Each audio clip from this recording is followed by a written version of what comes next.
Good afternoon, ladies and gentlemen. Welcome to the Development Control and Regulatory Board Thursday, the 14th of June. I would like to remind everyone present that this meeting will be broadcast live via the County Council website and will be available for viewing on the County Council website after the meeting. Please turn your microphones on when you are speaking and off when you've finished. Thank you. Regarding membership today, substitutes, Mrs. Fryer is here in replacement for Mrs. Wright. That's the only substitute I've got there. On to the agenda then. Item number 1 is minutes of the last meeting held on the 24th of May 2018. Is there a second? Seconded, Dan. Any questions or comments on those minutes? No, thank you. Moving on, item 2, question time. No questions have been received, or there are no questions today. Questions asked by members under standing orders, there's none of those either. To advise of items which the Chairman has decided to take as urgent elsewhere on the agenda, there's nothing on that either. Declarations of interest. It is noted that all members who are also members of parish, town, district or liaison committee will have a personal interest in those applications which relate to areas covered by those authorities. Are there any other declarations of interest? No, there isn't. Item number 7. No, it's not. It's item number 6. Presentation of petitions. We have no petitions been put in. So we move on to agenda item number 7, which is a tree. Well, someone wanting to cut some trees down at Holt, Thurleston. One of the board members, Mr. Brecken, has asked if we could defer this decision until probably the next meeting. There seems to be some sort of breakdown in communication, and he wished to have a more time to look at the application, I think, and look at the trees and look at the site. So I agreed to that on the committee's behalf. I hope that the committee are content with what I've done. So, if that's okay with the committee, I'll move on to the next item, which is. Can I ask a question, Chairman? Certainly. I'm not opposed to the deferment, but I'm aware we are supposed to process a planning application within a limited time, and I don't know if there's a time limit on tree preservation orders. Are we in any danger of being penalised by deferring it? Mr. Cross. Thank you, Chairman. Yes, this point was raised at the Chairman's briefing, and there's no concern with regard to this type of matter.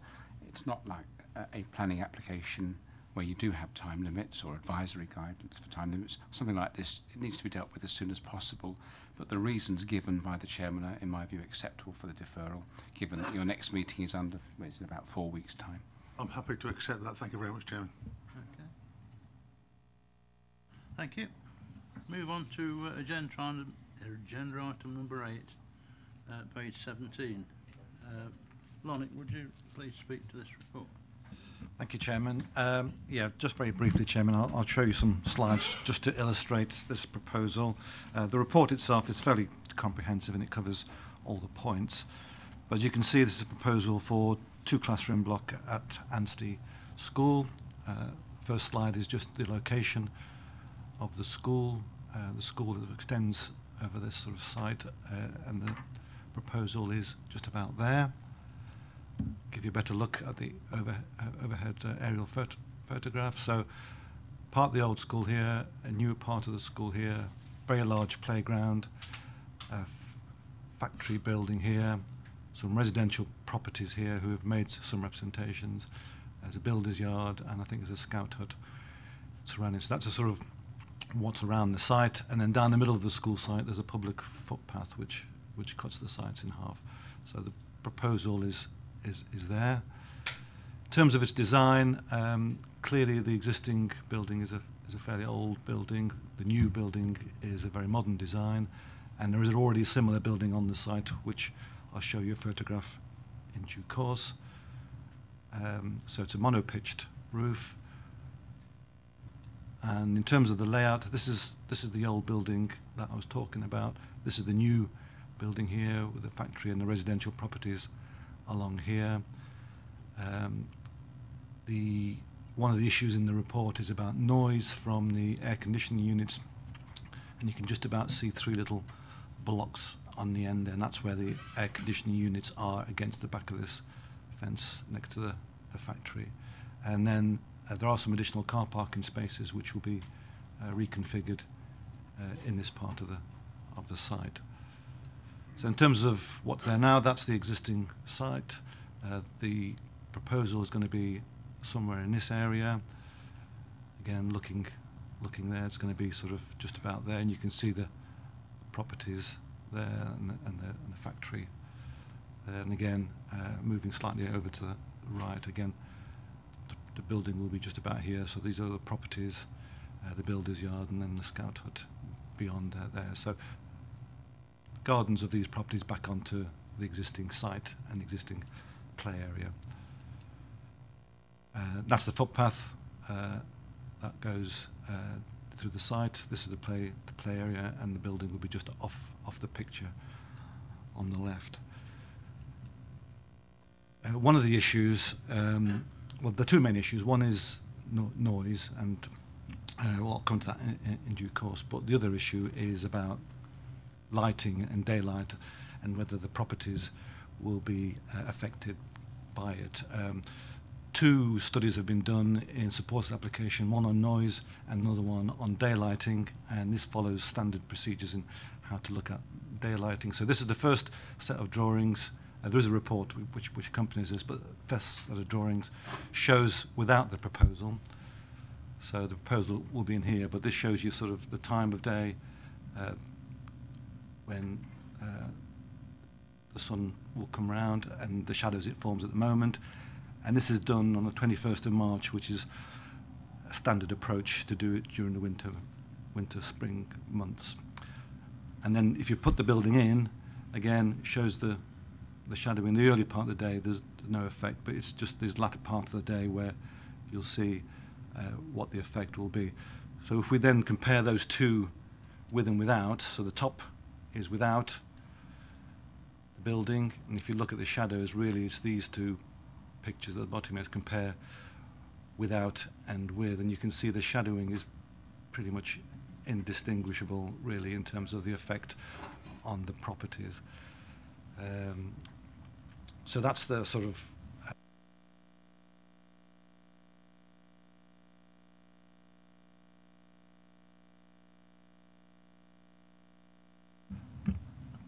yes, thank you. So on the site already they've built a very similar building, and this is really what this new building is designed against, to be very similar to this with this porch effect. It'll be a modular constructed building put together on site and then clad with material similar to this building. You see, Chair, also from the report that in view of the concerns raised, there was a proposal to put a sprinkler unit in with plant, but again there was concerns about noise. That element has been withdrawn from the proposal following a risk assessment for the school. And in terms of other impacts, various other locations on the site were considered, but this one was chosen as the best fit in terms of operational requirements and environmental fit. So with that, Chairman, I'll pause there. Thank you. Thank you, Lonnie. We have no speakers today. Anything? Anything from Mrs. Taylor, the division member? No. Okay. Members, Mrs. Fryer. Thank I would just like to draw attention to page 27 and the operating hours. I'm just a little concerned. I'm presuming that they're hoping to do this during summer holidays and not during school, but the operating hours are between 7:30 and 1900, Monday to Friday. It seems quite a long time. I'd appreciate item 6 says that on school days there's no delivery between 8 and 9 and 3 and 4:15. But that still means if it's not a school day, they in theory could be delivering up to 6:30 at night.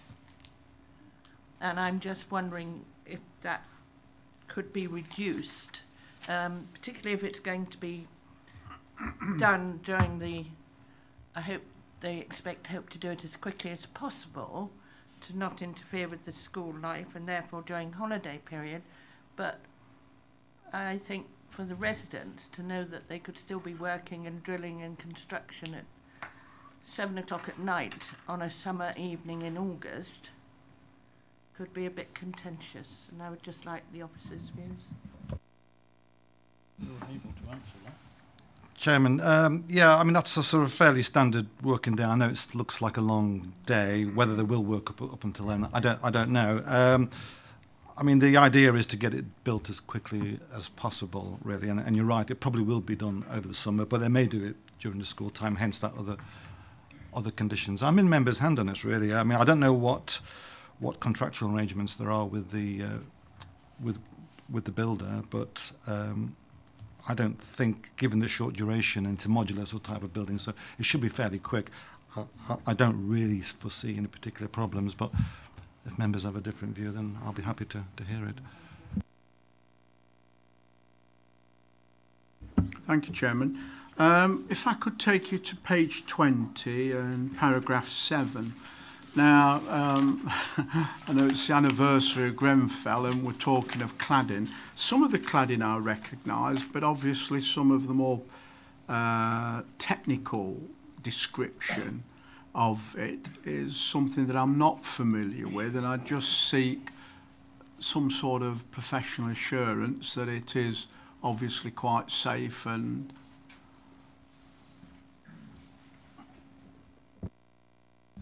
Thank you, Chairman. Well, that wouldn't really be a planning matter. We're just concerned with the visual aspect and how it looks. But clearly there will be standards in place in terms of the building requirements to make sure that it is safe. And you're right, given what's happened, I'm sure the council will be cautious and wanting to do this correctly. Mr. Crooks. Thank you, Chairman. Quite a few of the schools in my area have been putting up extra lighting to help with security and cameras, and I just wondered whether there was going to be any extra lighting on this particular building and how long they were going to be on for, because some of the schools are leaving them on all night and neighbours have not been over happy about it, but they've gone along with it because of the need, because they've had a lot of break-ins. Yeah, thank you, Chairman. Yes, there will be some lighting. They're very discreet cowled lighting on the downlighters on the building. There are proposals to make sure that there are timers on there to make sure they go off after the school's closed. I'm not sure what the timing is precisely. You're right, there isn't a specific condition which controls that timing, but there are other lighting already on the other school buildings as well, and they're all controlled to a timer. I've not received or am aware of any complaints from nearby neighbours about lighting so far. Chairman, thank you.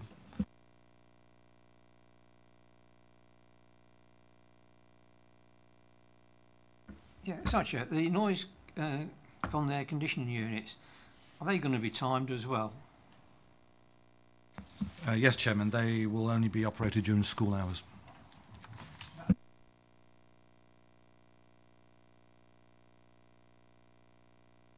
Yes, Chairman, condition 7. Okay. Mr. Gamble. Thank you. I'd like to agree with the councillor over there. I think 7 p.m. is far too late, especially if it's going to be built in the summer. I think it's unfair for residents who live around there for building work to be going on in the early evening. I think working hours 7:30 till 5 o'clock, I think, is justifiable myself. Tony? Thank you, Chairman. Going on to this timing, 7 o'clock, I don't see a problem with it really. As Lonnie said, they've got to get it done in a rapid time, and I'm sure we could put a note on to say no noisy activities after the hours of 5 o'clock.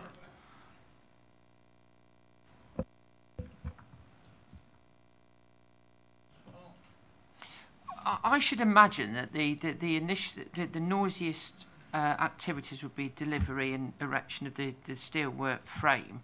Once the shell is built, I should mean the internal works could take place at 7 o'clock, i.e. plastering, flooring, decorating, electrical work. That would be a problem there, but initially that's where the issues could arise. Well, it's really up to members if anyone's got any suggestions or recommendations at this time. Okay. It's been moved and seconded. If no one else wants to speak, we'll take a vote on it then. All in favour of the recommendation? That's unanimous, Ewan. Thanks very much. Thanks for that. Moving on to item 9, which is delegated decisions, which is decisions that's already been made by officers. There are 3 pages of it. 1, 2, 3. If anyone's got any comments on any of the items on any of those 3 pages, please do say so now, otherwise we'll move that we receive that report. Okay. Thank you very much. All in favour of that? Yep. Thank you. That looks to be unanimous again. Ewan? Last item then is Chairman's announcements. Well, the only thing I've got to say is thank you very much for coming. The meeting is closed. Yeah, but will you not mind protest that these meetings are lasting too long?